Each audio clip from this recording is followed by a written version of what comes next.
푸시케를 질투하는 언니들의 음모. 푸시케의 결혼식 이후 처음으로 재회한 세 자매는 기쁨의 눈물을 흘리며 부둥켜 안았습니다. 감정을 추스린 푸시케는 언니들에게 인사말을 건넸습니다. 언니들, 나는 행복하게 잘 살고 있어. 우리 집에서 편하게 쉬다 가면 좋겠어. 푸시케는 자신이 처음 이곳에 왔을 때와 똑같이 더운 물이 가득한 욕실로 안내했습니다.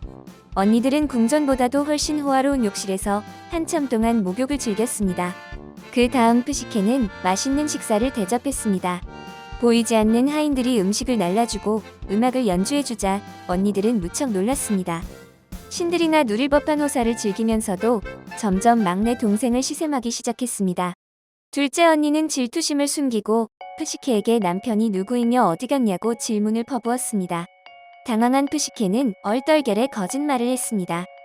내 남편은 근사한 젊은이인데 사냥을 굉장히 좋아해. 오늘도 마침 하루 종일 사냥터에 가게 돼서 자리를 비웠어. 그때 남편의 당부가 떠올랐습니다.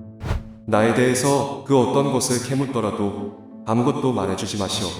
남편의 당부를 어긴 푸시케는 점점 불안한 마음이 들었습니다. 언니들을 서둘러 돌려보내야겠다고 결심을 한 뒤 보석이 가득한 방으로 데려가 선물을 잔뜩 안겨주었습니다.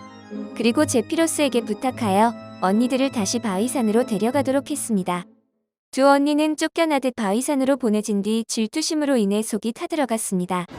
아, 너무나 불공평하구나. 우리는 외국에 변변치 않은 귀족들과 결혼을 한 뒤 온갖 고생을 하며 살고 있는데 막내는 아마도 신들 중 한 명에게 시집을 간 것 같구나. 호화로운 궁전에서 보이지 않은 하인들을 부리고 온갖 금은 보화에 둘러싸여 있다니. 내 남편은 모든 재산에 자물쇠를 채워놓고 나는 손도 못 대게 한다고. 그래도 언니는 나보다 나은 형편이잖아. 내 남편은 지독한 신경통을 앓고 있어서 나를 마치 안마나 하는 종처럼 부려먹고 있다고. 그런데 푸시케는 저렇게 출세를 해서 으스대다니 미워 죽겠어. 게다가 우리를 귀찮아하며 거지에게 적선하듯 보석들을 쥐어주고 떠밀듯 돌려보냈잖아. 우리가 힘을 합쳐 푸시케의 콧대를 꺾는 게 어때? 네 말이 맞다. 세상 사람 그 누구도 푸시케가 출세한 것을 모르도록 해야 해. 우리 둘만 아는 비밀로 하고 아무에게도 말하지 말자. 아버지 어머니에게도 비밀로 해야 되는 거야.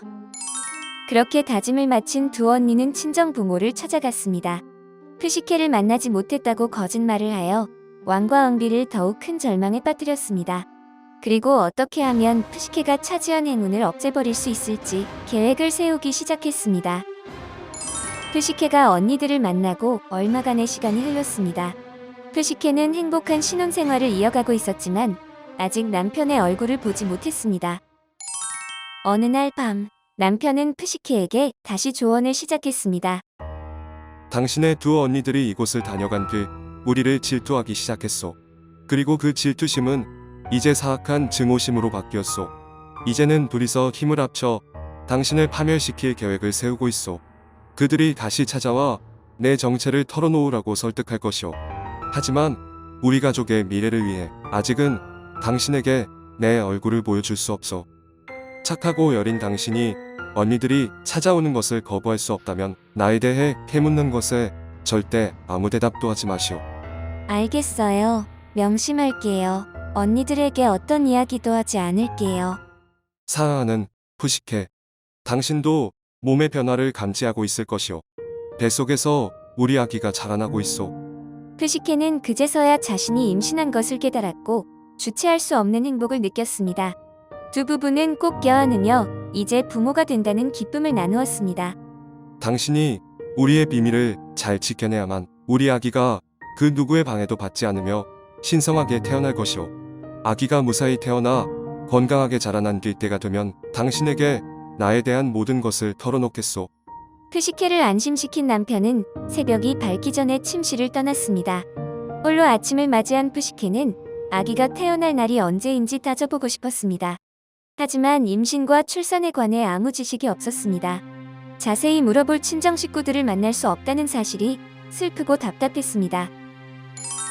며칠 후 남편은 평소와 다른 단호한 목소리로 푸시케에게 충고를 시작했습니다. 푸시케, 날이 밝자마자 당신의 두 언니들이 우리의 행복을 파멸시키기 위해 찾아올 것이오. 그들은 당신을 극도로 증오하고 있어. 그들이 아무리 당신을 만나고 싶다고 소리쳐도 우리의 아기를 생각하며 절대 대답하지 마시오. 그 말을 들은 푸시케는 울먹이며 대답했습니다.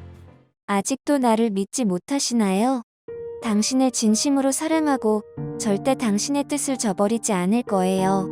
하지만 사랑하는 당신의 얼굴을 보지 못하는 처지에 언니들마저 못 보는 것은 너무나 큰 고통이에요. 임신과 출산에 관하여 언니들을 만나 상의할 수 있도록 허락해주면 앞으로도 절대 당신 얼굴을 보여달라고 조르지 않을게요. 당신과 꼭 닮아서 태어날 아기 얼굴에서 당신 얼굴을 볼 수 있을 테니까요. 푸시케는 이렇게 말하며 따뜻한 가슴으로 남편을 꼭 안았습니다. 남편은 더 이상 푸시케의 소원을 거절할 수 없었고 언니들과의 만남을 허락한 뒤 침실을 떠났습니다. 마침내 날이 밝았고 푸시케의 두 언니는 비장한 표정을 한 채 바위산 정상에 도착했습니다.